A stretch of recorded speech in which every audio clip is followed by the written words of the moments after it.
in my opinion, there is three types of people that should not live in a car or van. Now, before I state this, I always want to say this is my opinion. You should you should always remember it's your life. You do whatever you want. The first group of people that, in my opinion, should not plan to live out of their car or van would be people that have a severe disability. If there is a severe physical or mental disability where there needs to be a certain amount of space or care, then living in a car or van just more than likely is just not an option.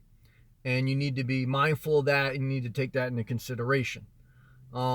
Also, in conjunction with that, which plays right off that, is if you're very elderly, if you're very older, your body starts to deteriorate. No matter how great of care you take of it, no matter how good you take care of yourself, as we all get older, our bodies deteriorate, and we have to be mindful that we need a little bit more room and comforts to compensate for our lack of mobility. So that would be the first group of people. Okay, the second group of people that I would say should not live in a car or van, in my opinion, would be people that have a family or pets. So if you are, married, or if you, have pets, I do not personally believe that living in a car or van would work for you. It's just my opinion. I've had a dog in the past, and obviously, I've been in different relationships. So, in my opinion, I just think it will make life harder rather than easier, because here's why.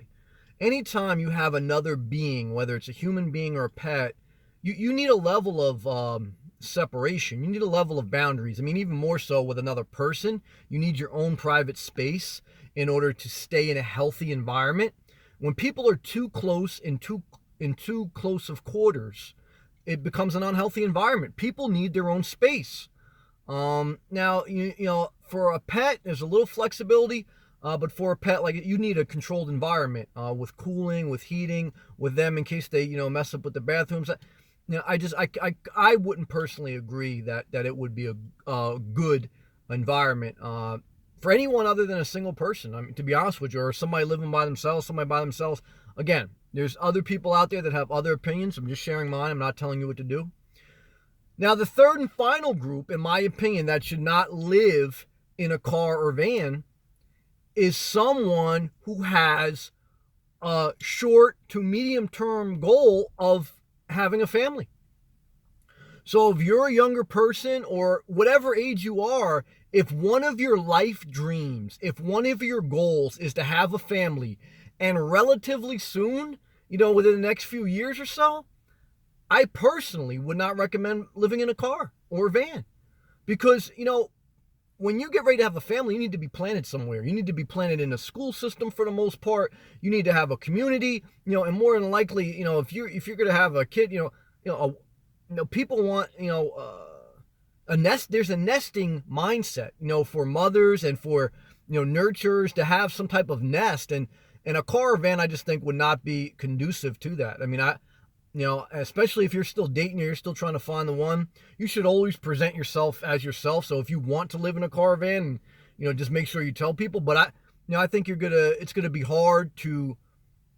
It would be almost very hard. It wouldn't be impossible. Nothing's impossible. But to raise a family living in a car or van, and if that's your dream goal, I mean, you need a house, you need an apartment, you need a dwelling, a fixed dwelling where there's a level of, I don't want to say security, but there's just a level of stability for some part.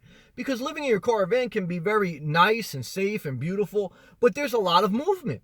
There is a lot of back and forth movement, this and that. I mean, couldn't imagine being with another person and then, getting ready to, for them to be pregnant and to have a kid. I mean, it's just not an environment for that. So, if you're planning on having a family, you need to start to build up equity. I mean, you're going to need to live somewhere, so you might as well look at, buying a house or getting a nice apartment or something, because it doesn't make sense to just, do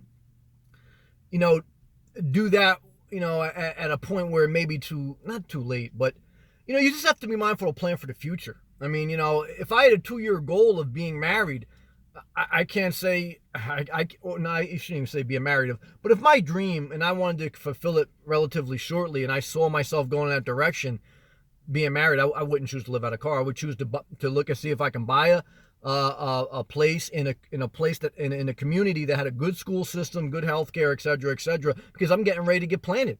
You know, I'm getting ready to bring somebody else in this world and everything like that, and there's an obligation there. Okay? Now, again, there's different ways of living for different people, so I'm not telling anyone what to do.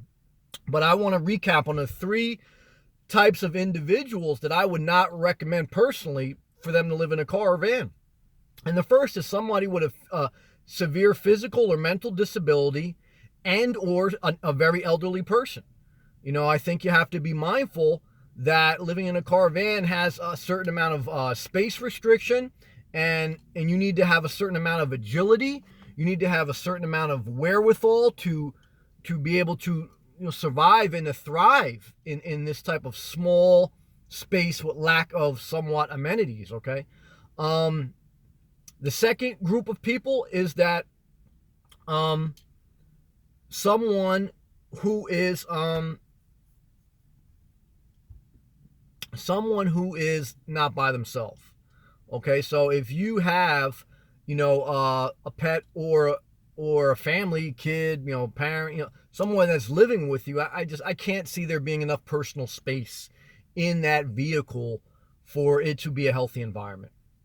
And then the third group of people is someone who wants to eventually have a family and wants to, have, that's their goal. That's one of their things that they can envision with their life. I mean, you might as well, at some point, once you get close enough to see that goal, you should start to get planted in a community that you like to live, in my opinion. So those are the three sets. I just want to throw that out there because I always want to share that this is my experience in living in a car.